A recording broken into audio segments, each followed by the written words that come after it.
Greetings to you. Bishop Vetter here, your bishop. Good to be with you again. Well, I've been out and about. I got back from Rome. I was over in Rome for some meetings and the rector's dinner. Then I got back and started the confirmations.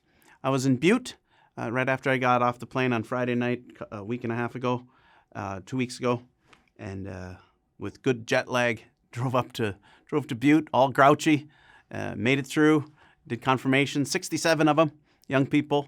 Then went to Kalispell and had 2 of them in Kalispell for that deanery, 117 total.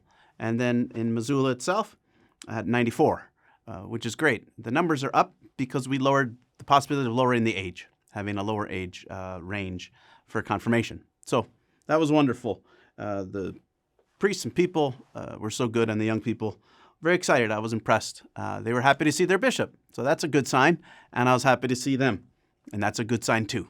After that, I spent the week in Missoula, did all sorts of stuff. I got to look at this thing. We went to St. Ignatius, to the old mission there, just waiting now to actually go there in some time to St. Mary's mission there to have Mass. But visited Arley and Joko, had, like I said, confirmation in Missoula for that whole deanery. Then went to Superior, had Mass there. Had some meetings with some individuals, had a theology on tap where they had me into this pub and we sat around. They asked me questions. It was great. We had a wonderful time, young and old, a nice blend. And so that was wonderful to do. Had some visits with the classrooms, with the kids, visited St. Patrick's Hospital. They gave me a great tour of the hospital there in Missoula. They're doing great work. It's a wonderful Catholic hospital. Was able to spend a few hours there and thank especially doctors and nurses, those who work there. It was my first opportunity to actually be with them after COVID, to thank them for all the work that they had done and to show my appreciation and gratitude for the risk that they put themselves into to help so many of us, and that they were the face of Christ for people who, sadly, their families couldn't come in to visit. They were the face for their family and for Jesus himself, especially for those who departed, died from COVID during that time.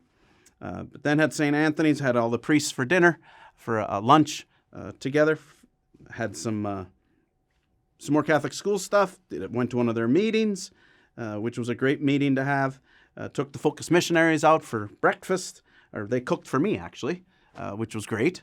Had a walk around campus then with them, had some good visits with the foundation for the school and all those things. Just being able to stay with it. And, you know, I have to say, from my last year's visit to this year, you could really see a difference. Not only in me, but in them. I was more comfortable, and they were more comfortable. It was a lot less formalities, and instead much more getting to know each other in a more intimate way. We had some wonderful people invited us over to be guests, and they invited the neighbors and the parish. One dinner we had, 50? The other one, 100, which was wonderful to be able to spend some hours there visiting with them and getting to know them and allowing them to get to know me. Then went back to Stevensville again. Then ended up going to Missoula for their Loyola's Missoula Catholic Schools fundraiser. I was able to go there and auction off some of my beer and give out some water bottle stickers. It was a ball. I was there for a few hours, and they were very grateful for my coming. And then after Mass at Blessed Trinity there, went to Frenchtown on my way back to Helena, and then started up again. So it's been great. Very encouraged. There's wonderful things happening, and it's nice to be your bishop and to be out on the road with the weather nice now. It's delightful to be in the Garden City for all that time. God bless you. Know of my prayers, and please keep me in your prayers as well. Bye now.